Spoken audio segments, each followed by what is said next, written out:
Hey boys and girls, it's Ken from Vandewan Gardens, and my good old John Deere D140 gets to finally get moved back into the shed. So, the honey season's officially over, it's halfway through August, and so what I'm doing now is I'm cleaning off the boxes, scraping all the propolis off of them,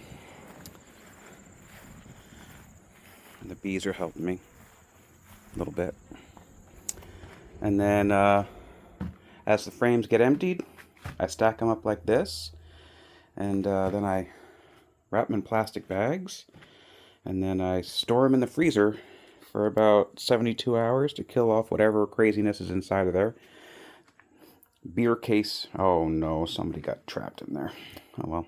Beer case containers are really like the perfect size. See, they bow out just a little tiny bit, but to go into the chest freezer, you don't want to have too big of boxes.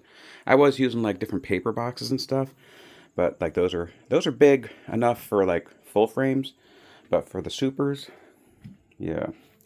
So I always put a tarp down because otherwise honey gets everywhere.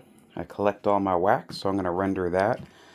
I have a two-stage wax system with a couple of buckets, and so the other bucket I put outside for the bees to get all that yummy honey off from the inside of it.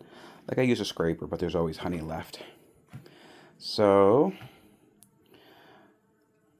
this spinner always leaves a load of honey in the bottom. So I got it screwed into the deck here. So now that we're done, I'm going to unscrew it from the deck and tilt it forward. Get every last little drop of honey out of there. And so this bucket was empty. I put in 20 frames, and you can see the line is up to here. Oh, you can see the line is up to here. So between what's in here, in the bottom here, and what's getting filtered, should have mostly a full bucket. 5 gallons more of honey. So this will be the biggest honey year I've ever had. Last year I had about 4 buckets. This year I'll have, with this, 5 buckets. So I'm gonna bottle it all. Well, there's always air bubbles in here, so I'm gonna let it sit overnight. I'm gonna let it drain, and then I might have to dehydrate it like I did the last bit of honey. But yeah, this Vevor spinner has been a champ. You know, I only use it once a year for about a month, but I mean, it spins like crazy, and it's a heck of a lot nicer than having to crank it by hand like a lot of other folks do.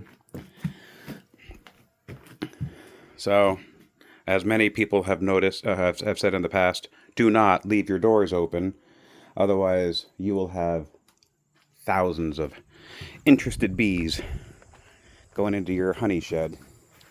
So I'm gonna close that. Well, we look at what the garden's doing. Things are dying back. The weeds completely taken over. You know, I put down tarp and mulch and everything, and just the weeds just are like, okay, that's great. Thanks for the substrate. You know, so carpet is the only thing that they don't grow through. It's ugly, but it's functional. All that is weeds.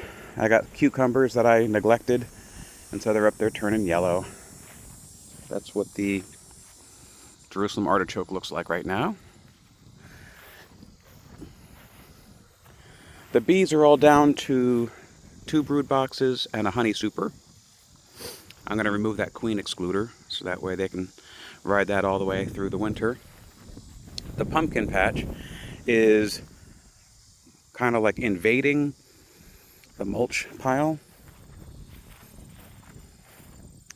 These are all grown from seeds.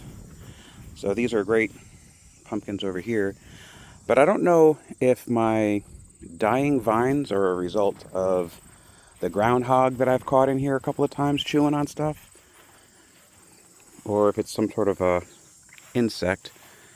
My buddy Mike was telling me that there's an insect that'll do this. And if you go and take a biopsy of those roots, those stems, I guess, you'll see if something's nibbling on them. So the bees, they're flying like crazy. Here, let's go. I don't know if you can see the San Maranzano tomatoes. All the way into the the greenhouse. But that's today's remaining task. Finish up cleaning up after my honey. Oh, I left a bunch of comb on the ground here. Yeah, I always give them back their honey. Although I had this box balanced forward so that way it wouldn't pool. Because I noticed whenever honey's allowed to pool, like in that bottom corner there, they always drown in it. You would think they'd be a little bit more able to function around pools of honey, but I guess they don't usually have bathtubs of it. Like everything that touched the honey is out here getting left out to dry and then robbed out by the bees. But yeah, maybe I'll do a separate video on the tomato harvest today. Anyway, this is Ken from Vanamon Garden signing off. This is the end of honey season.